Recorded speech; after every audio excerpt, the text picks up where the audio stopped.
Here is how to unsend messages from both sides on your Instagram. So first of all, of course, open up Instagram app and go to your chats. So basically, if you on your homepage, just tap on message icon at the top right corner and select any chat where you want to unsend specific message. Once you find this specific message, for example, I want to unsend this message well. So I just press on this specific message and this menu will pop up. And then in very bottom you will see option unsend. Tap on it.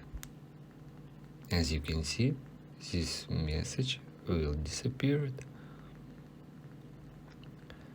And you can one by one delete your sended messages by this specific method.